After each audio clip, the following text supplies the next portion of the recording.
Assalamualaikum warahmatullahi wabarakatuh. Apa kabar sahabat Raden Kastrol dimanapun kalian berada? Semoga kalian selalu dalam lindungan Allah Subhanahu wa Ta'ala. Kali ini Raden Kastrol akan menceritakan kisah tentang karomah almarhum Almakfurlah Abuya Uci Turtusi 11 hari sebelum kepergiannya. Ada baiknya sebelum memulai mari kita sempatkan waktu untuk mengirimkan surat Al-Fatihah kepada beliau. أعوذ بالله من الشيطان الرجيم بسم الله الرحمن الرحيم الحمد لله رب العالمين الرحمن الرحيم مالك يوم الدين إياك نعبد وإياك نستعين اهدنا الصراط المستقيم صراط الذين أنعمت عليهم غير المغضوب عليهم ولا الضالين آمين.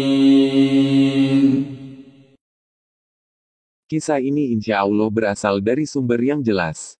11 hari sebelum Abuya Uci Turtusi wafat tepatnya saat pengajian malam Jumat terakhir. Seperti biasa setelah pengajian rumah Abuya masih banyak tamu yang datang. Tapi saat itu Abuya meminta para teman baiknya itu untuk pulang lantaran beliau kurang sehat dan mau dipijat. Setelah teman-teman beliau pada pamit pulang mulailah Abuya dipijat salah satu tukang pijat yang sering dipakai Abuya. Tepat jam 2 malam tiba-tiba pintu samping rumah Abuya Uci ada yang mengetuk sambil beruluk salam. Si tukang pijat ini disuruh Abuya untuk membuka pintu. Saat pintu dibuka si tukang pijat Abuya asal keroncong ini pun menanyakan keperluan si tamu. Tamu tersebut menjawab diajak Pak Hairun sambil menunjukkan sebuah kursi kosong. Saya diajak Bapak Hairun, tuh orangnya, sambil menunjuk sebuah kursi kosong. Tukang urut ini pun mengernyitkan dahi, karena di kursi tersebut beliau tak melihat ada orang. Terdengar dari dalam suara Abuya memanggil, Pak Haji suruh aja masuk.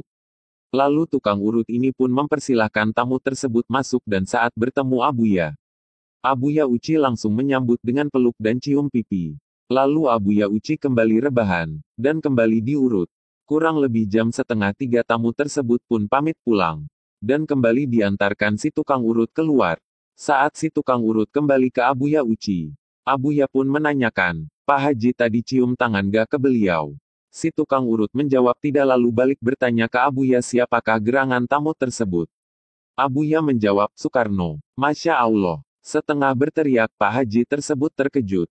Saat itu barulah dia sadar dan teringat serta mengenali bahwa yang tadi beliau lihat adalah Bapak Presiden Insinyur Soekarno. Tadi saat bertemu beliau tidak sadar. Bahkan saat Abuya Uci dan Soekarno ngobrol pun beliau tak sadar, tak mengikuti obrolan. Beliau tahu-tahu asyik, khusyuk memijat Abuya. Sayangnya saat itu Pak Haji ini tak melihat Kiai Haji Khairun buyut Abuya Uci. Yang malam itu mengantar Soekarno. Pantesan malam itu Abuya buru-buru menyuruh teman-temannya pulang. Ternyata setelah teman-temannya pulang beliau didatangi Bung Karno dan kakek buyutnya. Wallahu alam bisawab. Sekian kisah karomah yang dapat saya ceritakan. Semoga bermanfaat. Mohon maaf apabila ada salah kata dan perbedaan dalam penyampaian. Wassalamualaikum warahmatullahi wabarakatuh.